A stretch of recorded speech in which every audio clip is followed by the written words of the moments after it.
Yeah, I got you. And Coach Sapp, you talked about in the spring about the tall feet. Like he drove you a little crazy. Like you had to come over to his side a little bit. How have you kind of seen him like develop a little bit throughout the spring, throughout fall camp? What do you expect from him this fall? All of them are working good. All of them are working good, and we don't have a depth chart right now. We got a rep chart. So enjoy your reps, enjoy the work you get, and we'll see what we have when time Georgia Tech get ready to get off that plane.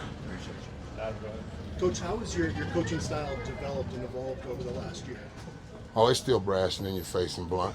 But I can't cookie cut them, so, I tell them more jokes and see if I can get them to laugh at when I'm going at them. It's just make it a little more fun for them and, just make it, relative to a lifetime situation because we're not just teaching football, we're teaching life. So I want them to be well-rounded young men when they leave here, and they will be. I promise you that.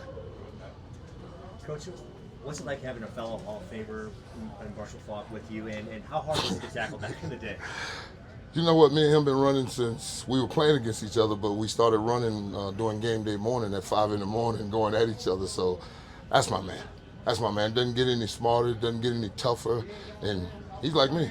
We know nonsense about this game. Let's play the game the way it's supposed to be played. Let's do right, and 60 minutes of football. Let's see what we had at the end of it. Let's have some fun. It's just what it is. Coach, your title may say pass rush coordinator, but you do more than that. For instance, you're the guy that policing the stretch lines to make sure everybody is in line. Why are the details so important to you? Because my boss makes it important. Dion makes it important, and he has so much other things on his plate. I figured I'd handle the little things. No phones on the third or fourth floor, that's me. The lines are straight. We don't ask much. He really don't ask much of them, except let's go to work. And that's what we're going to do. And that's what I'm going to implement is his rules. Because, you show me a rule, I'm going to get right up against it. so I'm going to clearly define what he had. You get right up against it, just don't cross it. That's our rule. Just don't cross it. You've got some newcomers in that room this year. Can you just kind of take us through what you're seeing from some of these new faces?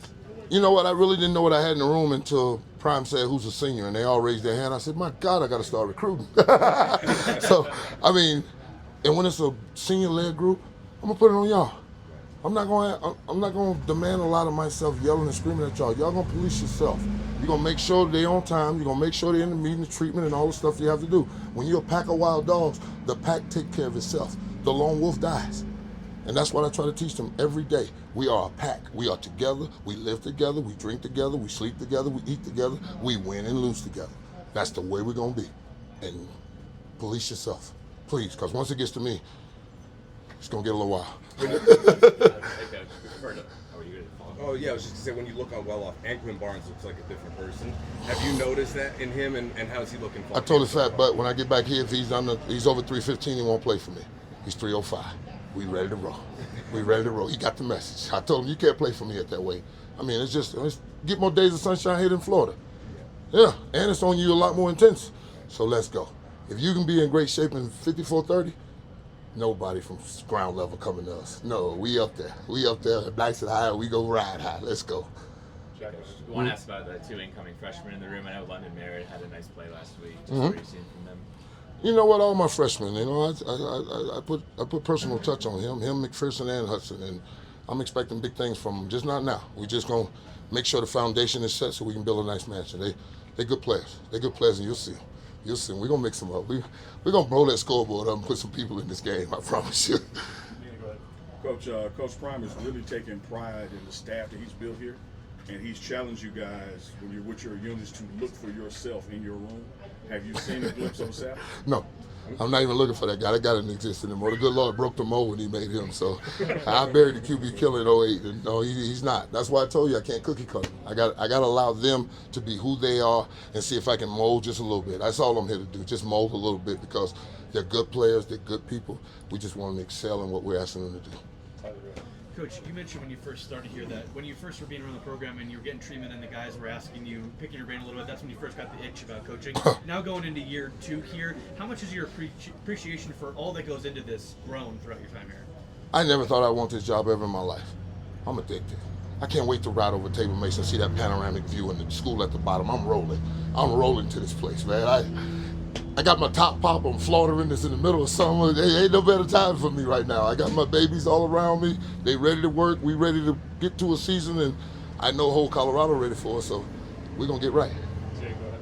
Coach, last year you coached alongside Coach Delu. You guys are both pretty intense guys. Coach Pecco kind of more laid back. Just What's that dynamic like between you two? Good cop, bad cop.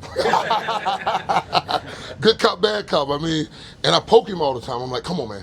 Come on. He's like, I know, Oos. You know, he's got this, he's small, you know, he's just a big, lovable guy, but we go at it. We go at it and we make sure we are detailed in what we're doing. Because it's the little thing. It's not the mountain in front of you. You'll find a way around the mountain. It's the rock in your shoe that'll drive you crazy because every other step, that rock is affecting you. And that's what we're trying to teach them. It's the little things that will make us great. It's the tedious repetition of the little things. That's what I believe in. Over and over and over again. And that's what we do. Two more, Nikki, go ahead. Hi, Coach. Hey. How have the matchups been against the offensive line? Who do you feel like has been winning those battles? We don't talk about cattle. No, it's been a real battle. I mean, because we got two solid guards right now in 70. I don't know their names, I'm bad. 71 and 72. And now, all of a sudden, my D-line going to switch up. I got Barnes out of the 3 technique and my 3 at the nose. I'm like, wait a minute. What, we building new rockets? It ain't a wheel no more? I mean, come on, it's still a wheel. Put armor all on and shine it up, but get in your position. Let's not recreate it. I mean, they get a little crazy. They got Google, and Google gives them Wikipedia and all kind of other shit and chat GPT. I don't know. You go to Google, ask questions, come to Warren and get some answers. Last one, John, go ahead. It's unusual for a coach to be invited to Canton and go there for a weekend and then come back and coach. Do the kids ask about that? Do they interact and tap into what that experience is like? Oh no, I bring them back messages from the great ones, no doubt about it.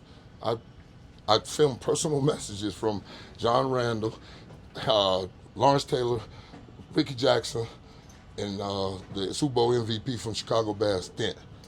And I just soak it up from them and I bring it back to the babies because just hearing it from me, they hear me all the time.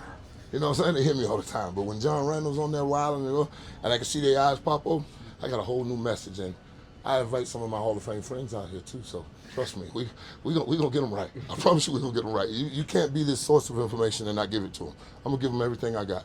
All right, thanks, Coach. Yeah. Appreciate it. Thank you.